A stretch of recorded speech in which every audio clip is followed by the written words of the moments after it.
Racikan Berita 1. Ya, Bang Rizal dan Bang Kadir.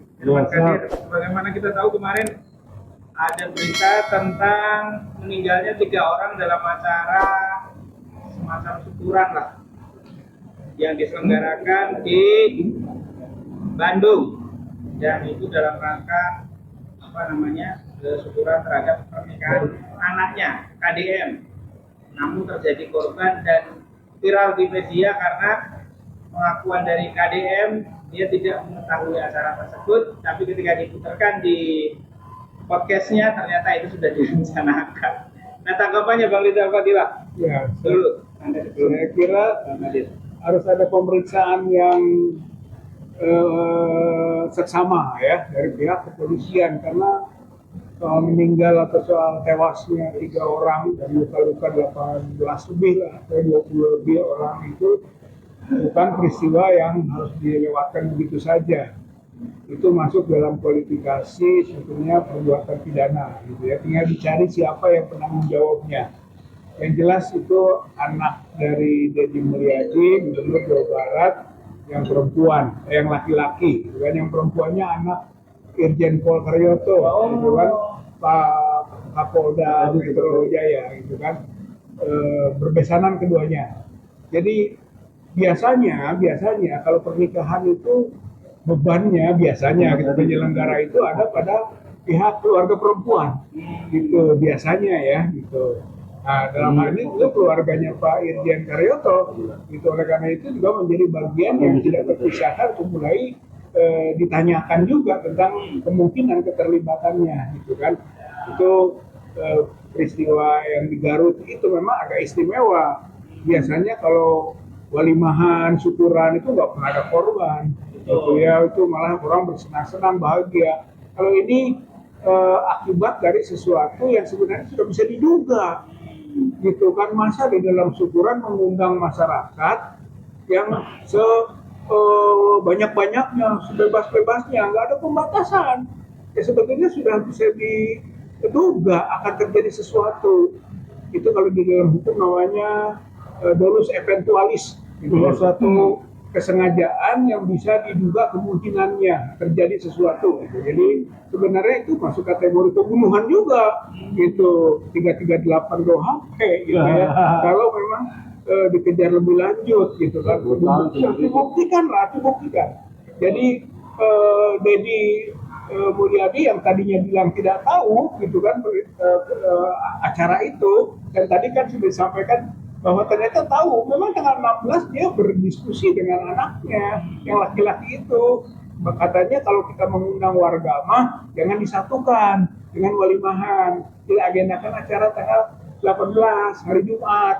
Begitu bisa. Katanya dikaitkan dengan soal seni ya, sehingga dia menyebut begini bahasanya.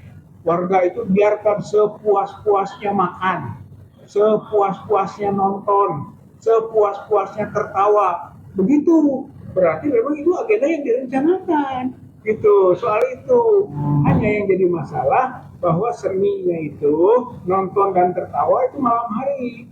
Dan nggak mungkin kalau rasionalnya ini kalau makan diagendakan malam hari. Jadi sudah direncanakan makan itu siang hari. Akibatnya di hari Jumat warga membludak, kemudian terjadi desak-desakan, tewaslah 3 orang itu. Jadi ini perlu dikejar, diperiksa. Mungkin penyelenggara ataupun pihak yang biasa menjadi penanggung jawab untuk keluarga perempuan, ya ini keluarga Irjen Karyoto harus diperiksa. Keluarganya Deddy Mulyadi harus diperiksa. Oh, nanti siapa penanggung jawab utama, yaitu soal hasil pemeriksaan kepolisian. Dalam hal ini Polda Jawa Barat.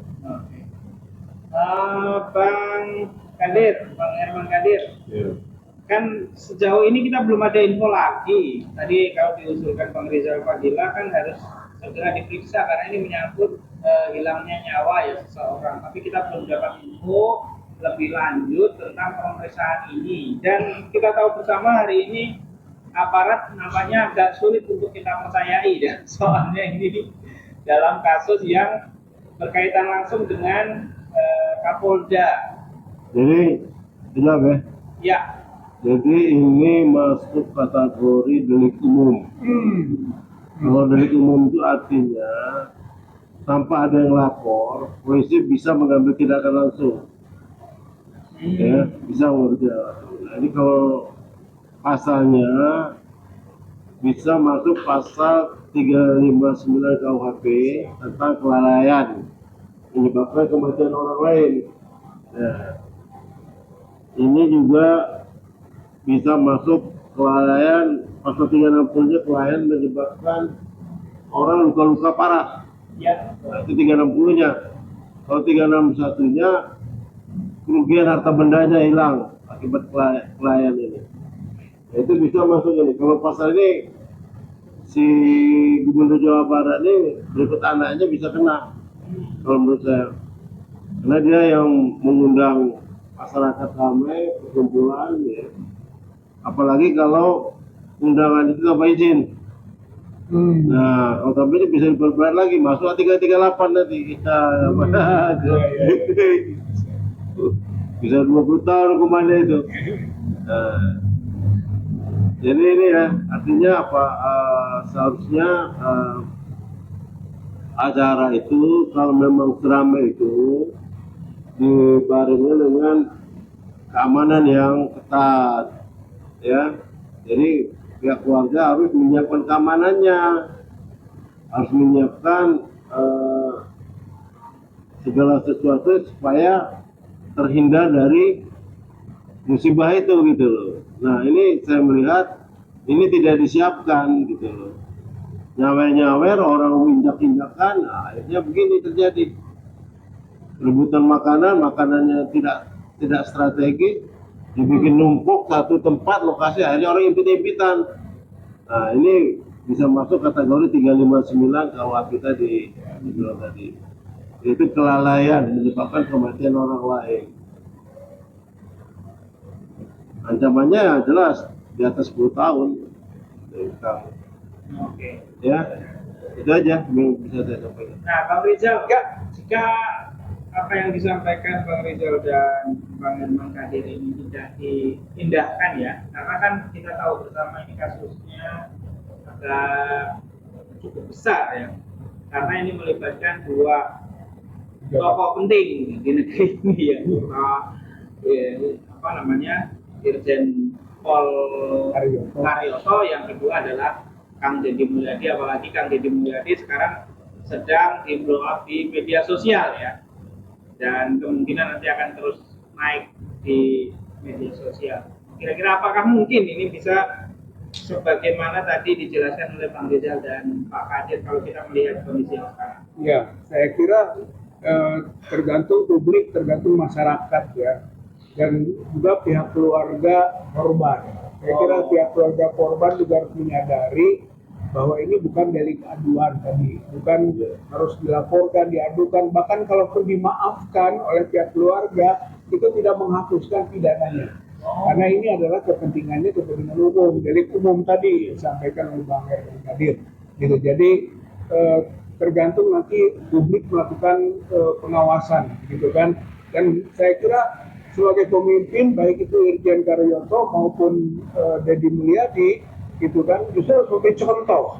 Menurut saya mah ini ada tantangan untuk memberi contoh kepada publik tentang kepatuhan hukum dan kesiapan tadi untuk melakukan siap untuk diperiksa secara hukum. Saya kira itu satu hal yang menjadi tantangan bagi keduanya, gitu. Dan terus bagi Deddy Mulyadi ini pelajaran juga, gitu kan. Beliau itu biasanya gandrung terhadap pencitraan, gitu kan. Banyak kasus-kasus yang kecil pun bisa dibesarkan, gitu kan. Nah, sekarang jangan sampai terbalik, kasus besar dikecilkan, gitu ya. Saya kira ini adalah momen masyarakat untuk menuntut gitu, kepada pihak-pihak itu untuk lebih terbuka, gitu kan, tentang siapa penanggung jawab akhir. Dan memang ini kan pasal bisa kena pasal 55 mungkin teman-teman ya, karena ada keterlibatan banyak orang, 5556. Artinya delming ya, artinya kebersamaan. Pelaku siapa yang membersamai, siapa juga yang menyuruh. Nah, itulah potensialnya semacam Deddy Mulyadi atau mungkin keluarga dari pihak perempuan Karlina ya, itu eh, ikut bersama-sama. Saya kira kemungkinan seperti itu jangan ditutup gitu, bahwa ini tidak mungkin dilakukan oleh satu orang saja, misalnya pengaman aparat setempat. Belum tentu siapa yang memiliki ide gitu kan tentang kegiatan makan siang gratis itu, atau kalau memang itu awalnya malam, siapa yang memindahkan jadi siang? Semua ini adalah perlu dikejar gitu kan, dan hal itu jangan sampai hanya dibebankan kepada pelaksana lapangan. Jangan, karena ini juga jadi tanggung jawab kebersamaan tadi gitu ya. Dalam hal ini malah perlu Deddy Mulyadi, mungkin juga Irjen Karyoto memberi contoh sebagai orang yang taat hukum. Dan kalau memang bersalah, terimalah kesalahan itu. Oke. Terakhir nih, Bang Herman Kadir, sekaligus kita menutup. Bang Herman Kadir, harapannya kepada masyarakat Jabar yang menyaksikan kasus ini, khususnya ya, karena ini di wilayahnya Pak KDF, apa nanti habis itu silakan Bang Rizal Fadilah juga. Sama, kalau tidak ada respon dari penegak hukum, dari kepolisian Polda Jawa Barat, saya berharap masyarakat Jawa Barat, terutama keluarga yang kelompok invalid, segera melaporkan ke pihak yang berwajib, apakah di Polres, apakah di Polda gitu. Dan yang kedua, karena ini banyak yang dirugikan, banyak apa, bisa masuk ke gugatan perdata. Perdatanya bisa class action, jadi bisa rame-rame bisa gugat ganti rugi, Kang Dedinya, itu masyarakatnya. Kenapa? Memang saya lihat ini memang Kang Dedi ini ada kurang simpati dengan Islam gitu. Agak sinis dengan Islam dalam kepemimpinannya ini. Karena rumah sakit itu simbol-simbol Islam diganti dengan yang lain, dengan bahasa Indonesia. Padahal sudah jelas namanya apa itu? Olas Asih Dari Al-Ihsan diganti Olas Asih. Nah, apalagi nanti mau diganti semua nanti. Jangan-jangan masjid-masjid nanti diganti semua. Masjid Mujahid diganti Masjid Perjuangan. Nah, bisa aja. Aduh, ini. Ya saya kira soal rumah sakit, ya saya kira rumah sakit itu juga jadi masalah yang sedang dikritisi oleh masyarakat, ya gitu ya. Bahwa penggantian nama rumah sakit Islam itu punya historis, bahwa itu adalah produk para ulama, para umat Islam dan pemerintah yang bersatu menamakan Al-Ihsan. Kemudian dibuat perda, gitu kan, peraturan daerah nomor 23 tahun 2008 tentang rumah sakit umum daerah, ya, RSUD Al-Ihsan. Tiba-tiba dengan SK GUM, gitu kan, Teddy membuat penggantian nama jadi rumah sakit umum daerah Welas Asih, gitu. Saya kira itu nggak bisa, itu melanggar hukum itu. Makanya perlu dikejar aspek hukumnya ini, bagaimana SK GUM bisa mengalahkan perda, gitu. Perda lebih tinggi. Di sini juga tuntutan bagi anggota DPRD, mereka diinjak-injak, mereka dilecehkan gitu kan dengan penggantian nama itu. Dan alasan bahwa itu adalah berkaitan dengan nilai-nilai budaya, saya kira berlebihan itu. Seolah-olah membenturkan antara nilai budaya dengan nilai agama.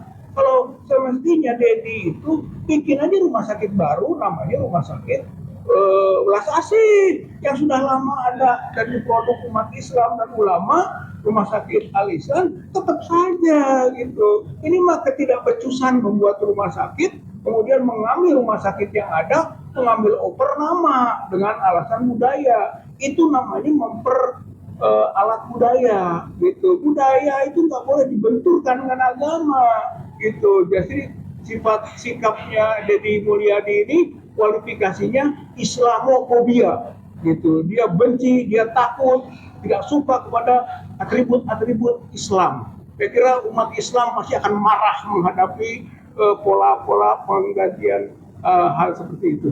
Gitu ya. Jadi demikian. Jadi kelihatannya ini juga direaksi oleh umat Islam di Jawa Barat, gitu kan, tentang penggantian nama RSUD Al-Ihsan menjadi rumah sakit umum daerah welas asih.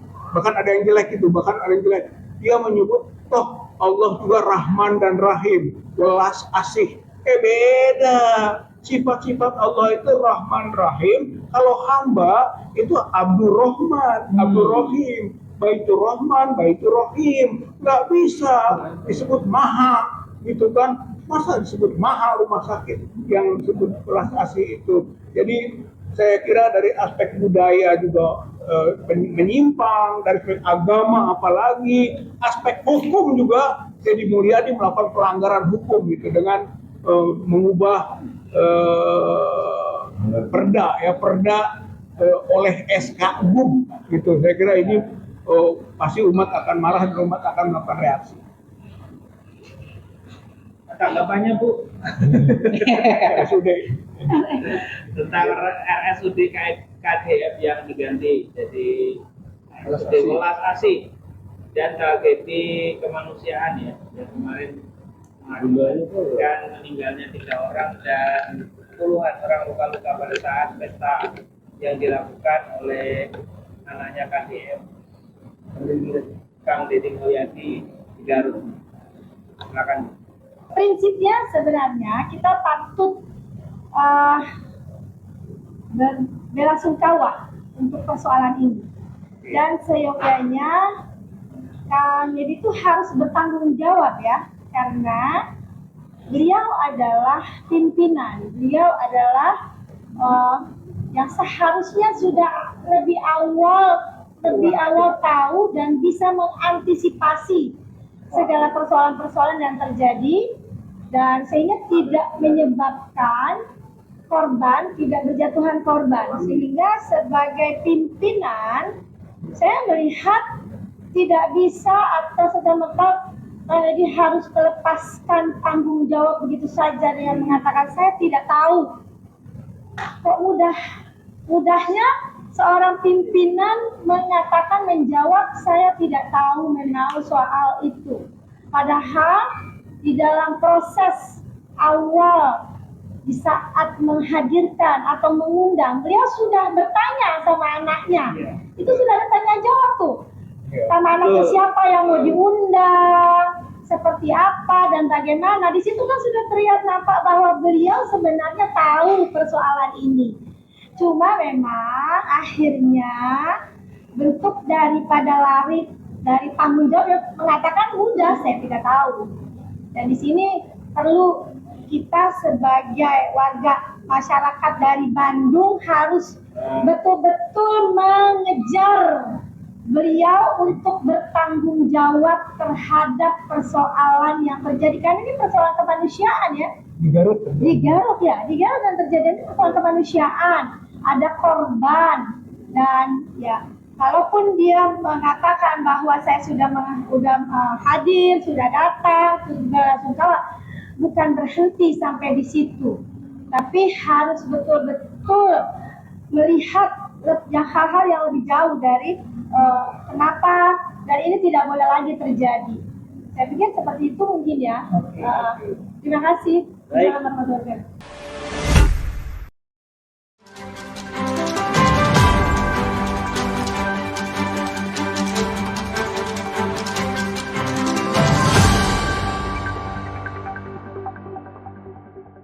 Racikan Berita 1.